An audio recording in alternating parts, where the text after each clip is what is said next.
Hello, fandom. Welcome to the Fandom Realm, and this is DJ Sully D, and I'm going to be recording this podcast on 1917. I had thought I might do a live review tonight, but I've had a few things come up and decided to go ahead and record this podcast. So I'm going to get started with my review of the movie 1917.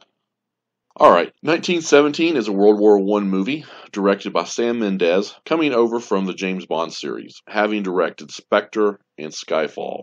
Mendes brings us a story based on part of a story told by his grandfather. The movie stars George McKay and Dean Charles Chapman as the young British soldiers, Lance Corporals Schofield and Blake, who are tasked with delivering a message to British Colonel Mackenzie, calling off an attack before they are walking into a trap. Add to that the fact that Corporal Blake's brother is an officer in the division that Blake and Schofield are going to warn, sets up a breathtaking but partially disappointing journey for me across the front lines of World War I. So our heroes begin their panic scramble across the battlefield to warn the doomed division. I found the first part of this journey to be breathtaking. It felt like I was holding my breath the entire journey across the battlefield. When Schofield gets his hand tangled in the barbed wire and later puts his hand through a corpse's chest, you realize the hell that these two guys are going to go through on this journey. I love this part of the movie, but I had some small issues with the battlefield. It looked a little fake. I don't think it was supposed to be CGI. I just had a small issue with the battlefield. It looked a little CGI. I don't think it was, but something about the look just didn't do it for me. The attempt to make the movie look like it was done in one shot was amazing. It felt like the camera was the third person on the journey with Blake and Schofield. The cinematography was brilliantly done, but as amazing as it was, I think it has put rose-colored glasses on some critics and fans that have them overlooking the problems that they might usually critique in other movies. I thought the movie started out doing a good job trying to build up our heroes and their relationship, but that was cut short at the farm when Corporal Blake is killed in a series of what I consider convenient circumstances. So our heroes come to the farm where the retreating Germans had killed all the dairy cattle, and while they're musing about what the Germans had done, a German plane enters the background in a dogfight against two British planes. Of course, the German plane is shot down, and it just happens to have a fiery crash into the barn, nearly killing both of our heroes. So instead of putting the pilot out of his misery, Blake insists they save the German soldier. After they save him, they pull him out of the airplane. Schofield goes to get some water. Then we hear this gasp as the German soldier stabs Blake in the stomach. We then get to see an extended scene between Blake and Schofield as Blake is dying. The problem here is twofold for me. First, the movie tried to get us to really invest emotionally into these two guys, but they don't give us time to do it. Normally, in a situation like this, I would get a little emotional here, but I had not been given enough about them or with them to establish that emotional connection. The second thing is that I just thought it was all very convenient and a little unnecessary. So Blake dies, and Schofield gets the orders and his personal effects, and for some reason starts trying to move the body. When, guess what? All of a sudden, out of nowhere, a new army division shows up. Soldiers are just walking right in to help Schofield move the body. You mean they really couldn't have shown up 5 or 10 minutes earlier in the movie? So that really sort of hurt the movie for me. I think the whole army guys showing up didn't really make much sense and didn't really move the story along any. So Schofield jumps in the Jeep with the soldiers. They travel for a very short amount of screen time, and then it becomes apparent that Schofield was going to have to leave the group. Somehow they had traveled a great distance in maybe a minute of screen time. And as he tells Captain Scott, played by Mark Strong, that he has to go on foot, Captain Scott basically says that when Schofield tells Colonel Mackenzie the orders to stop the attack, to make sure there were witnesses, because some people basically are into the glory of war. I might not have that quote exactly right about the glory of war part, but you get the gist of what he was saying. You better have someone there because he might not listen to you. But I thought, okay, This is why we had the Army group come by in the first place, so Schofield could be warned and have someone with him when he delivers the orders to Colonel Mackenzie. Well, remember this, and we'll get back to this later. So as Schofield continues the journey on his own, he runs into a sniper. He busts into a closed door, and they both shoot basically at the same time.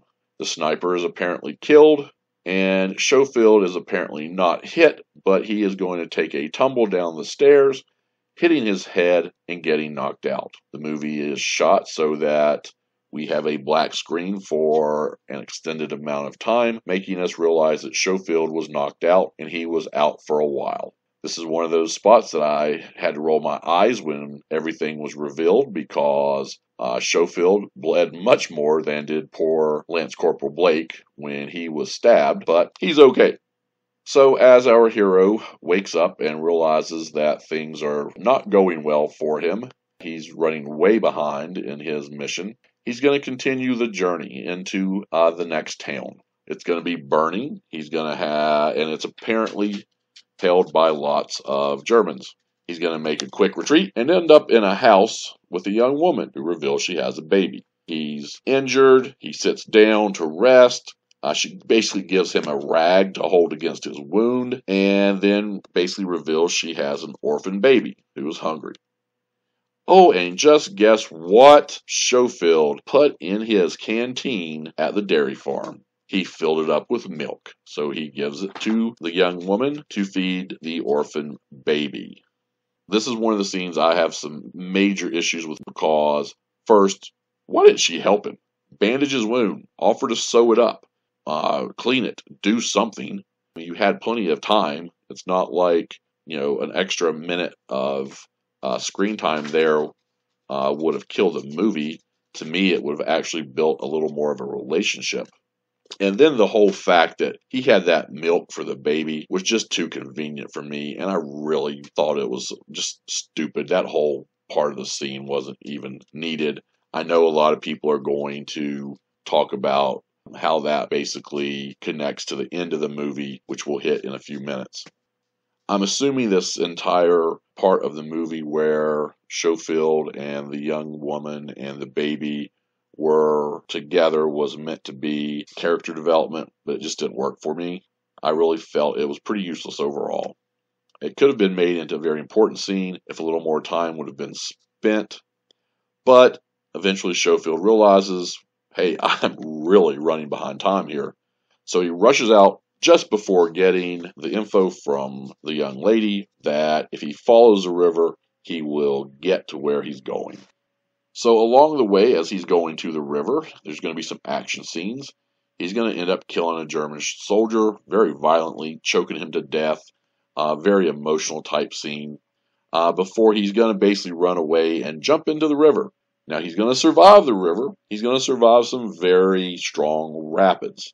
And this apparently is half the night. And finally, he's going to get out of the water. Okay. And of course, we're again shown many, many dead bodies, and he's crawling out over these bodies, so it is sort of disgusting at the time. But again, the bodies and all that I thought were good because it shows the brutality of war. So he gets out of the water. He's going to hear some singing, and it's going to lead him to an army group getting ready to attack. They're basically all gathered around as one of the soldiers is singing, and it is revealed that, voila, guess what? It's the army group he was looking for, but they've already started the attack.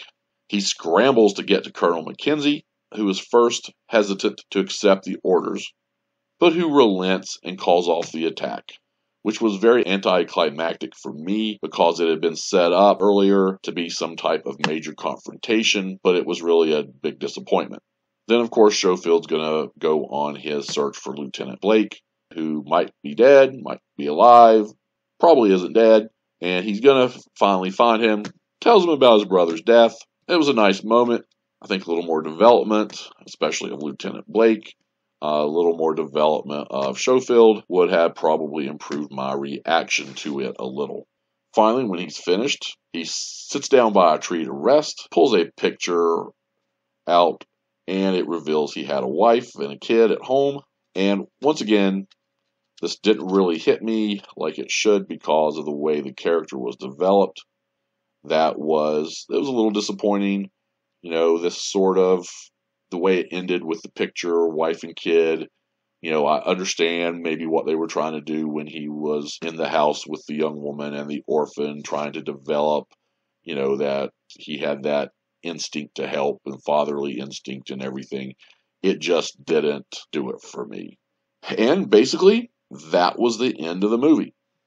Now, a couple things. I just want to summarize my likes and dislikes of the movie a little bit. First of all, looking at the likes, the cinematography was awesome. The way they shot it to make it look like one basically continuous shot, I think they did a brilliant job. I loved how the camera played almost like another character in the movie. That really brought it from a different point of view, I think, that we normally don't watch movies in. So I really appreciated and enjoyed that. This movie won the Golden Globe. I will tell you, I have some issues with that, but I will say, technically, this movie is brilliant when we talk about things like cinematography and shooting and those type issues. I did like the actors. I thought McKay and Chapman did a very good job with their characters. I really enjoyed Dean Charles Chapman as Blake. I thought he really brought a great sense of energy and panic to the role of Lance Corporal Blake, who was going to be going and on this journey to try to basically save his older brother. I thought they a good job with their acting. I think they could have been developed better. They didn't have anything to do with that. I thought they did a good job trying to set up their relationship. They did play off of one another really well. So I really liked those two young actors. One of the other things I really liked is I love it when a war movie shows basically the brutality and the realities of war. It's brutal, it's horrible, it's awful, and it needs to be shown in that way. I cannot stand a movie like this where war is glorified. We have to know it's not a thing we want to do. Now, some of the dislikes. I think you probably gotten sort of one of the big ideas is that I thought characters needed to be developed a little more, a little deeper. I wanted to be in love with these characters. When Blake died, I should have had tears because that's what usually happens when in a movie a tragedy like that happens to a character I really care about.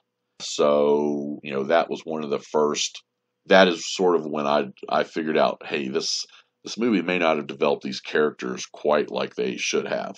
And then, of course, when our heroes get to the farm, everything got a little messy in the writing for me here. I think characters started making really bad decisions.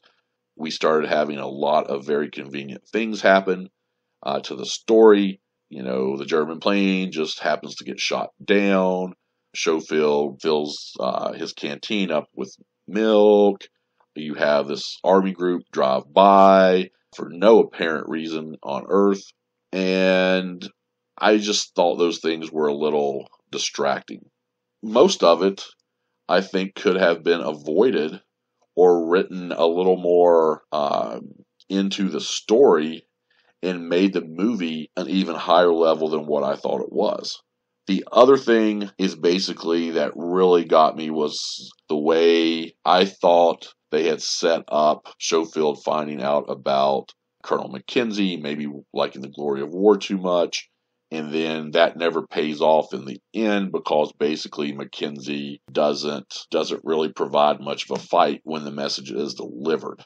Now I just want to go back to one thing I did like about that very late scene when the message is delivered to Benedict Cumberbatch's Colonel Mackenzie. I liked what he said and what was implied in that entire scene near the end of that scene when Colonel Mackenzie basically tells Schofield that, yeah, they're calling off this attack now, but, in 1 week or 2 weeks or a month or 2 months. When the Germans are even more ready, they're going to send us over and we're going to lose all these men anyway. And I thought that was an extremely powerful statement when he said that.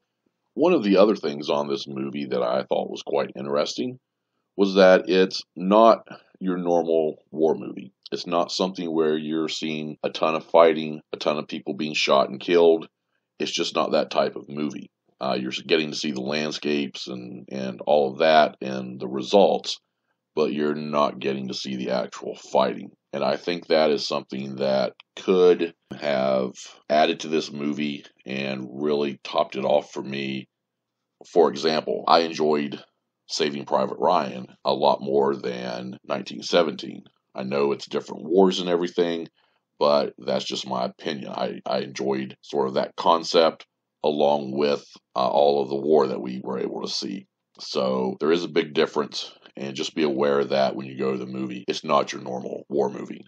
Okay, I do just want to warn everyone, if you don't like rats or you don't like dead bodies in movies, you might want to avoid this movie because there are plenty of each. The rats are probably co-stars, if you want me to be honest. Okay, so overall, you might be wondering, DJ Sully D, what did you think of this movie? Overall, I did like the movie. I've mentioned to some people I didn't like it as much as other people have, and they think I'm calling it one of the worst movies of the year, and I'm not. I enjoyed it. It wasn't a bad experience. I liked the theater experience. The theater I was in was rather full, probably about 65% full. There were a lot of nice crowd reactions at certain spots, and so basically it was likable. I still think winning the Golden Globe was a bit of a stretch, but overall, I'm going to end up giving 1917 a B+. Okay, fandom, thanks for joining me for the spoiler discussion of 1917. Tell me what you think in the comment section below, and let's have a discussion. Now, don't forget to hit that like button, subscribe to the channel, and share this video with your friends. I appreciate your support. Thank you, and talk to you next time here at the Fandom Realm.